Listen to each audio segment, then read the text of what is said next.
Hello and welcome to another episode of Sushi and the Swordfish. You're here with Sushi, and we're continuing on with my 2021 watched films list and moving into June. So we have a pretty nice eclectic mix of movies here, and let's jump right in. So as you can see, our tier lists remain the same, a little bit of a color scheme change. However, going to be still ranking them in the same order. So we're going to jump right in here with A Bug's Life. This is, I believe, the second Pixar released movie under Disney. And this is a weird movie. I don't hear anybody talk about this movie anymore, and I don't think it gets a lot of attention. I'm not too sure if it just didn't sit well with people when it first came out, and it just didn't kind of have the legs to kind of keep going on and really resonate with children. It's fine. There's nothing wrong with the movie per se. There's some decent jokes and things like that. And there's a few funny characters like Heimlich the Caterpillar, particularly, I found was pretty funny. But I'm going to put it in the stink category. I think there's a reason people don't really remember this movie. It is unfortunately a bit forgettable. So there it goes. Next we have Butch Cassidy and the Sundance Kid, a really interesting Western. Two very iconic actors in Paul Newman and Robert Redford, and some really, really fun scenes in this movie. I think one of the more famous and really fun scenes is when Paul Newman ends up having a fight with another rival, and the guy is quite a bit bigger than him, muscular, quite a bit younger as well. And he's saying, do you want to fight with guns, knives, fists? He gives him all these options, and he's trying to delay and stall. And I won't ruin kind of what the scene is, but basically delays and stalls, and then he fights dirty, essentially, with the help of Robert Redford's character. And it's a pretty fun scene. And I think there's also a train sequence where they blow up the train, and I believe a few people had actually got injured because the explosion that they captured on film was a real explosion that they were not expecting to explode nearly as much as it did. But a really cool movie. Interesting to see how these characters evolve and develop and how they're trying to escape their sort of past lives. It comes to a point where it does catch up with them again. They kind of can't give up the lifestyle that they were so accustomed to. So I really enjoyed this movie. So I'm going to put in the big money, big prizes, I love it category. Often cited as a very classic Western that any fan of that genre would likely enjoy.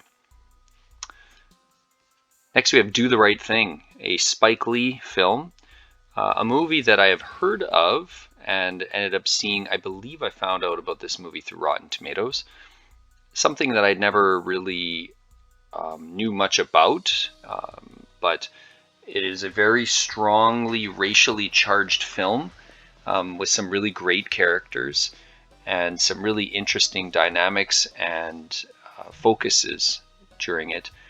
And it's unfortunately, it's a little unnerving to think that these characters go through some pretty horrible changes as the film goes on, based on a whole bunch of different factors. And the racism really boils over as the film comes to a climax. And the sort of parallels that we can still see today, which is really shocking in some ways and in other ways just highly disheartening. There are some glimmers of hope here and there, thankfully, in the film, but its portrayal is, I believe at the time was, Spike Lee had created this with the intention of really trying to show the parallels and the dynamics of the time, but to see that it still can resonate today is very, very interesting. So I'm going to put this in also in the big money, big prizes, I love it category. I thought it was actually really, really interesting and really good movie. Next we have Dreamgirls.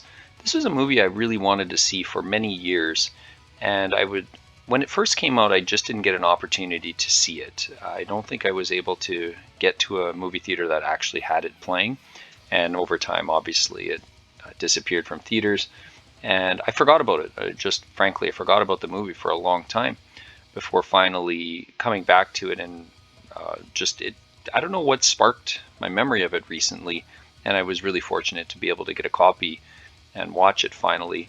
So I had kind of high expectations for the movie, and perhaps too high to some degree.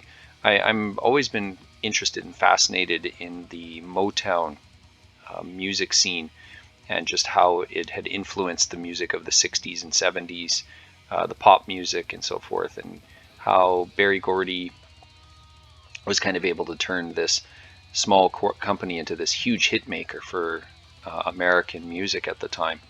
And obviously this movie tries to copy or mimic, or at least I guess recognize that period of history. And I'm not, without really well knowing all of the people and whatnot, it seems to capture that spirit really well. uh, Eddie Brown, sorry, Eddie Brown, as a former football player. Eddie Murphy is excellent in the movie. I believe he did win several awards. Jennifer Hudson is really great in this movie. I believe this was her acting debut. Beyonce is really good in this too. Jamie Foxx. There's a lot of great actors. I believe Danny Glover, if I recall, too.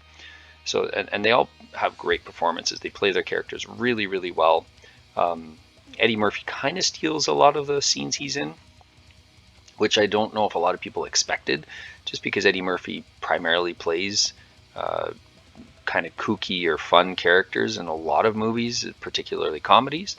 So I don't know if people just knew what to expect from his performance, but he was great. He's really, really good in it. I'm going to put in the OK USA. I'm kind of struggling to maybe put it higher or lower. I do like the movie. I don't know if it's aged as well as perhaps it could have in some ways. A lot of the music is really, really good and still has aged well. But and it's not that the performances aren't good.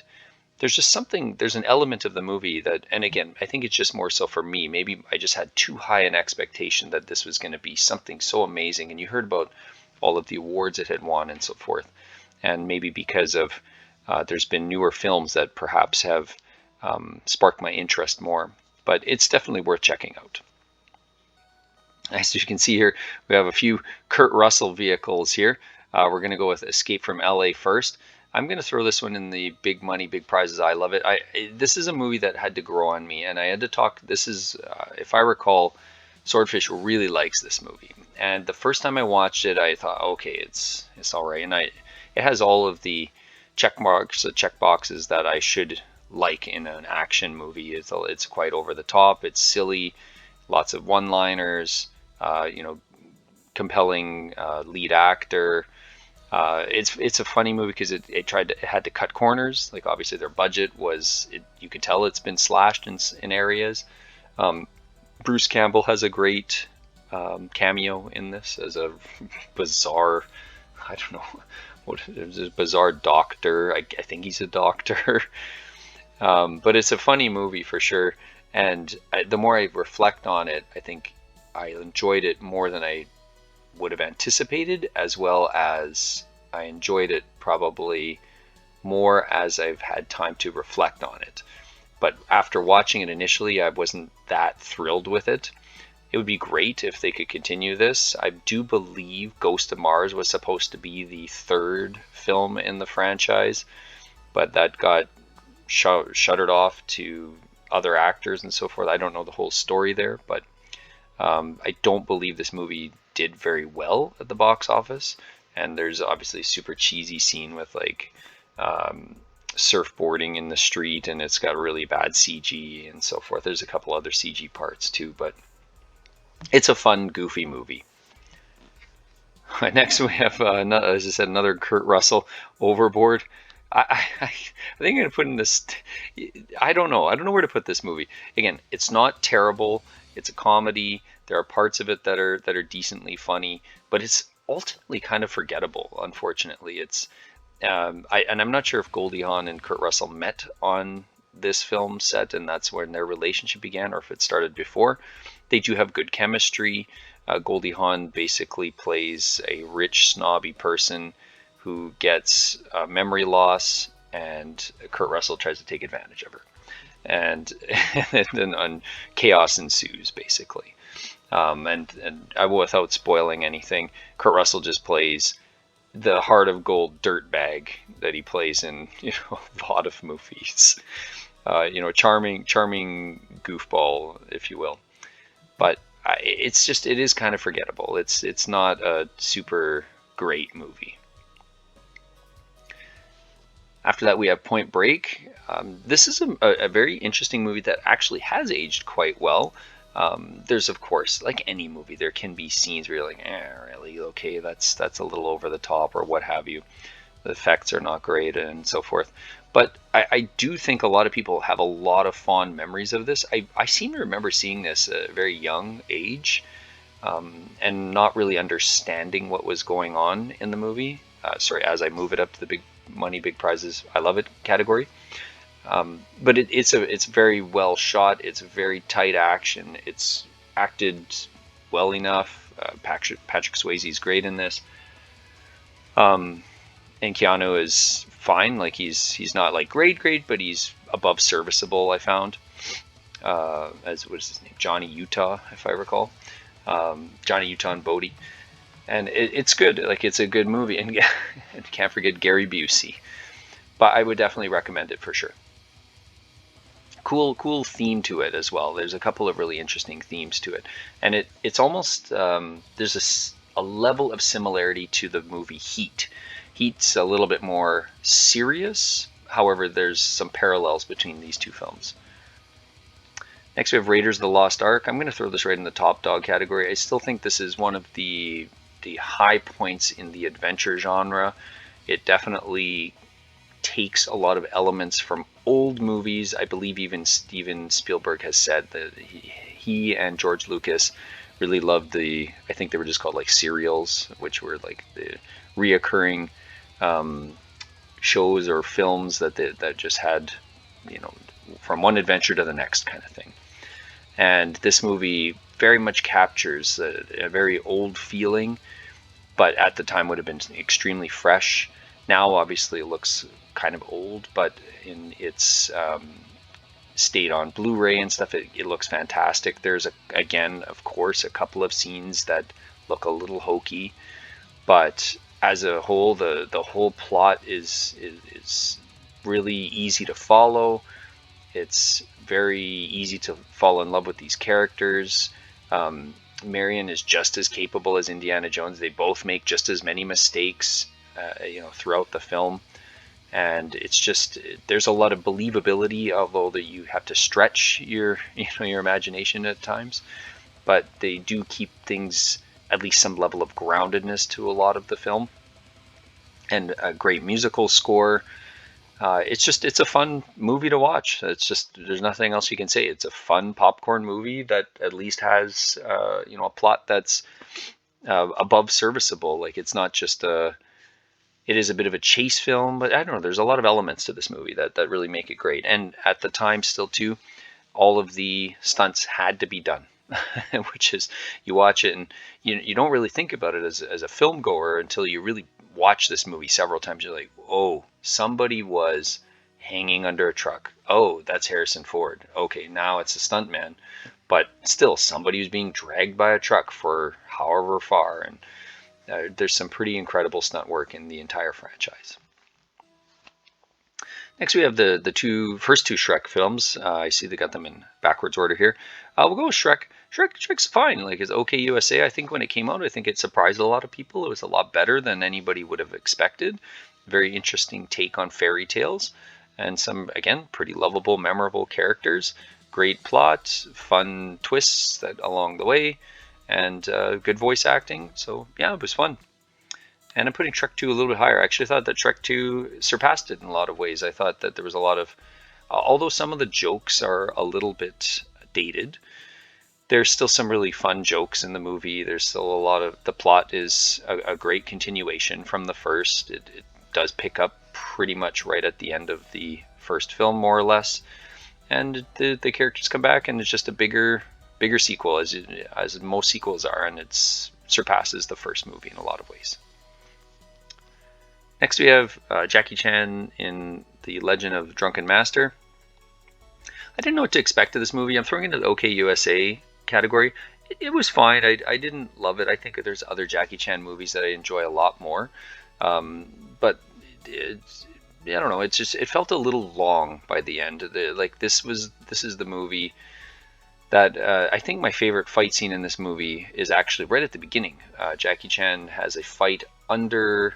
It's not a moving train, which wouldn't have surprised me. That would have been very much within his wheelhouse, but it is in a very tight space under a train, and it's must have been hard to choreograph as well as film. I found that it's kind of an overshadowed fight in the movie because there's a lot of other really good fights in the film, and the final sequence in the movie is just insane. And there's a particular bump that Jackie Chan takes that's pretty well known in this movie, and that's just like, what were you thinking? Like, what were you honestly thinking for that? It's pretty insane. But yeah, it's the movie as a whole. I found it to be just, it's fine. All right, we have The Living Daylights, a continuation of the James Bond franchise with Timothy Dalton. I think the two Dalton films are unfortunately shoehorned into the franchise at a time when I think there was a lot of fatigue for James Bond. Timothy Dalton had taken over for Roger Moore, who was quite old by his last movie, A View to a Kill. And the funny thing about his two films is, and I believe, like many other people, have a hard time distinguishing them between each other. There's so many similarities that it just almost feels like both films could have been double, like two cuts of part one, part two, basically. Again, nothing wrong with the movie. It's got some pretty cool action, very 80s in its style and approach. But unfortunately, I think a lot of people will watch me like, oh, like, which one did I just watch? Which one was that again? It's just unfortunately sort of the way the films were produced. They just unfortunately feel a little forgettable. They're not bad. Like, you watch them and you think they're perfectly fine movies. They just don't kind of have hooks in them that make them really stand out for most James Bond fans. All right, next we have The Treasure of the Sierra Madre. Now, as you can kind of see, between Raiders of the Lost Ark, there's a little bit of a wardrobe similarity going on here. Treasure of the Sierra Madre is an excellent movie. I think the performance that Humphrey Bogart puts in here is great. He shows a lot of range in his character, and it's quite a long film. Like at parts you're almost like, oh, like this feels long, but it's quite engaging still all the way through, and it's very interesting to just watch these characters completely change their behaviors and attitudes by the end. And this is the movie where he's walking around constantly saying, "Say, can you help a fellow American who's down on his luck?" And I think he goes after one of these rich, I don't know what he would have been called, but prospector or whatever businessman, whatever he is. And you already shook me down for money, 2 days ago or something. Oh, sorry about that. And that was spoofed in the one, I can't remember the name of it. It's a Bugs Bunny cartoon where he's trying to move that penguin back to his home in the Antarctic. But and keeps this Humphrey Bogart character keeps showing up for whatever reason. Asks the same thing. Hey, you can help a fellow American down on his luck. But I like this movie a lot. It was very good. It is a black and white film, so I think some people might struggle with that a little bit. It is a very old film. I don't remember the exact date. I believe it was the 40s though. But I liked it a lot, and I'm close to thinking about it being in the top dog category. I think I will put it in Big Money, Big Prizes. I love it. I did enjoy it quite a bit. And finally, we have Zootopia, a Disney film that I thought was excellent. I, again, didn't know much about it, didn't know what to expect from it. I believe this had come out, I think this was the movie that had come out just before Moana for Disney. I think they both came out the same year, actually. And both of those films are awesome. But I really like Zootopia. And again, I struggle. Do I put it in top dog? I feel like it could go there. But I think I'm going to stick with the Big Money, Big Prize, I love it category. There's a great dynamic between the Nick Wilde and the Judy Hopps character. I really bought into the Judy Hopps character. I loved the voice acting for her was great. The animation is fantastic. She's such a likable character. The message of the movie is great. It's not just some sort of fairy tale. It's very grounded in its approach, and it tackles some pretty big issues. It's not in the same vein as Do the Right Thing, but for kids to watch this, it does really tackle, like, I don't know if you would necessarily want to call it racism, but there's discrimination that's definitely brought up in this movie. Judy feels the discrimination as a rabbit, trying to join the police force. The Nick character feels discrimination as a predator. Like, it really tackles some pretty serious issues, and it's done really well. And now that I'm talking it through, I think I have to put it up here after I talk it through some more. I recommend it. It's really, really great, and I think kids may not attune to that, but it is a great movie, and it doesn't have all of the hallmarks of Disney movies that usually there's a lot of songs, right, with sing-along and so forth. It just focuses much more on its plot and characters. There is one song that comes from the film that's got some lyrics, but I thought it was great animation, and it's the kind of movie I can return to and find something new. Okay, thanks so much for joining me today and looking at the June films. I really enjoyed reviewing these ones, and we'll see where they all break down eventually when we get to a full year breakdown, but I'm really satisfied with where these placements are. So thanks for joining, and we'll see you down the road.